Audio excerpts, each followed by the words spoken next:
winemaker. We are no winemaker anymore. We are farmer, mother and father. Yeah, we are following, we are supervisor. We are taking care of our soil, our wines, animals, insects.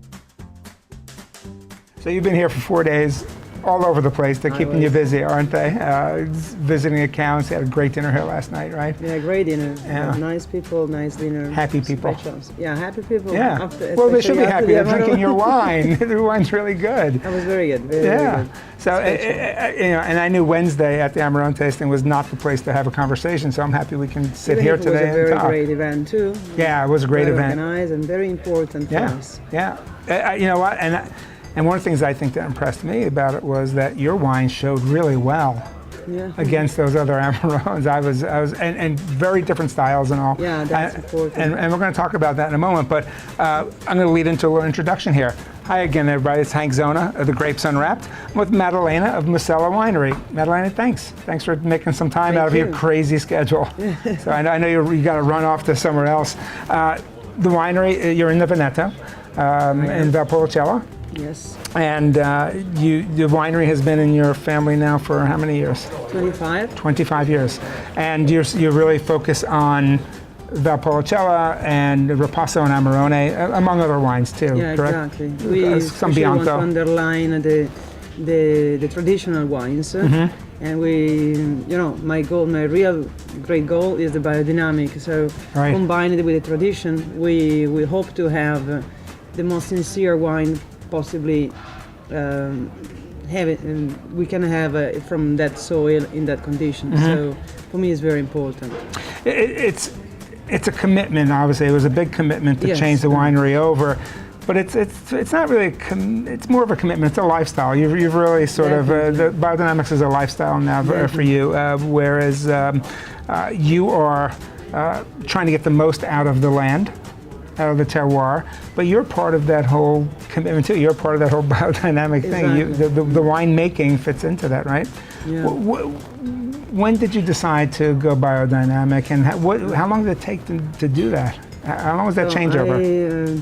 It's interesting because it wasn't exactly a decision. I was born like this. Okay. And so you felt I need to do it, and I started to think about it in 1999. But I was pretty young. I didn't know anything about biodynamic, even no Steiner, nothing. Simply I had this in my heart, and so I was pretty young, and I started to stress my father in this direction. And a lot of people is asking me every time, what is the most difficult things in biodynamic? And I always say, because it's true, to convince the people around you that we can do it, that it's easier than what they think, and absolutely the thing to do. Yes. Because the idea in the biodynamica is not to kill anything. Right. It's to increase the life. And so we spray bacteria, we spray crystals also to increase the possibility of the sun rays to do the photosynthesis. And so we try to help, to encourage the normal natural process. Now a lot of people think that biodynamics is something new, but these are agricultural principles that are centuries old, correct? Yeah. Probably our grandpa did it without calling biodynamic. Right. When the people was... there were no certifications back then. And my wonder every morning is to see how the nature is, as I say, hello, good morning to me, and is really thanking me as I thank the vines and the nature for the results I have now. Humus is the key word. Humus is that mystery element, because nobody really scientifically identify what humus is or has. But humus is the food and the water for the vine. Just have to guarantee the humus production is always on as much as possible and deeper as possible. So it took you a while to make that change, but there's still challenges. Even though things are much better, how do you then intervene when other wineries might find it easy to just run through and spray for mold or for pests or something? What are your challenges now to maintain the biodynamic The challenge is approach? that you can't live without now. You can't even imagine how the other people can do different things than this, because it's so easy. We simply work on the soil a bit more. We make sure every kind of vineyard we have is in good condition. When we see some strange weed, is a sort of indication something is wrong. So we plant maybe legumes or wheat or flowers in order to compensate. But generally speaking, now we are waiting. The nature is coming and taking care by itself, because now it's 10 years of preparations also. Preparation is an indication of Rudolf Steiner. He had this intuition. They founded the anthroposophy. Anthroposophy is the base of this philosophy that is putting the human beings into the middle versus the cosmos, and it's very interesting. And then he developed the biodynamic because agriculture people from agriculture asked him some help, because he saw that they could produce bigger vegetables or fruit, but without any taste anymore. And so they didn't understand why. They started to explain that putting this fertilizer into the soil, you put salt, so the soil is every day more thirsty, and you have to give more water, and you dry up with this. And the roots are not going down looking for something, but they stay up waiting for the water. So for sure, the vines become more autoimmune, more resistant. So one of the things I noticed at tasting, after tasting your wine next to a dozen others, is that I got a real freshness, and I know that's stylistic, that's also winemaking style, but it's also probably the way your fruit is being produced now.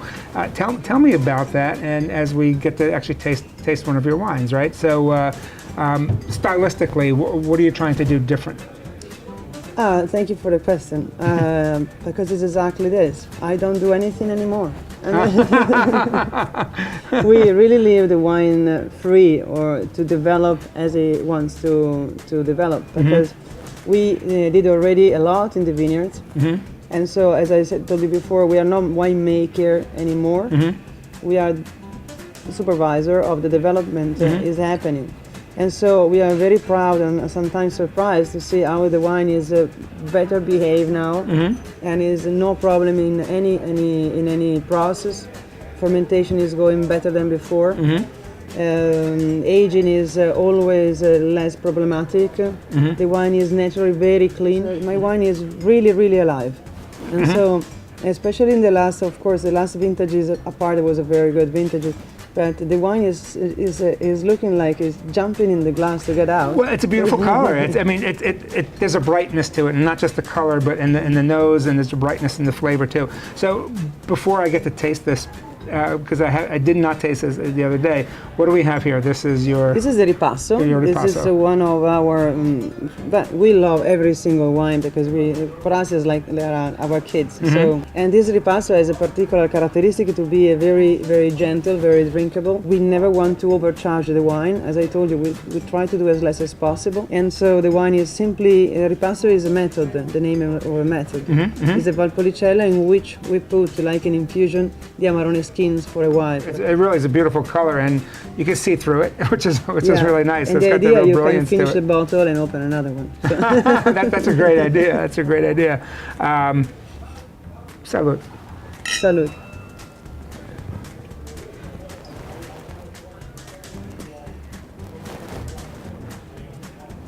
You see, it's very smooth. Very smooth. Very smooth. Very nice finish. It's very foodie. I'm looking forward to have something to enjoy with, because the idea is to make a really foodie wine, pleasant wine. And again, I would like to let you think about my soil, my environment when you drink my wine. You're not only striking a balance in your vineyard, but you're striking it in the glass too with the winemaking. It really comes through in the wine, and again, it's alive, it's bright, there's real freshness to it. I want to thank you for taking time out. I know you've got other stops to make here.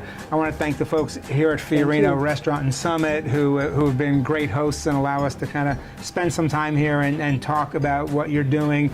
Your wines are available now, not just here at this restaurant, obviously, Fiorino's and Summit, but at other restaurants and some retailers in the New York area now too. Best of luck on the rest of your tour here and your whirlwind tour of the New York metropolitan area. This is Hank Zone of The Grapes Unwrapped, thanking you again for tuning in. Catch us again next time when we meet more interesting people, talk about interesting things, give you exposure to stuff that's happening in the industry. Salud. Salud. Now it's Thank time you. to eat.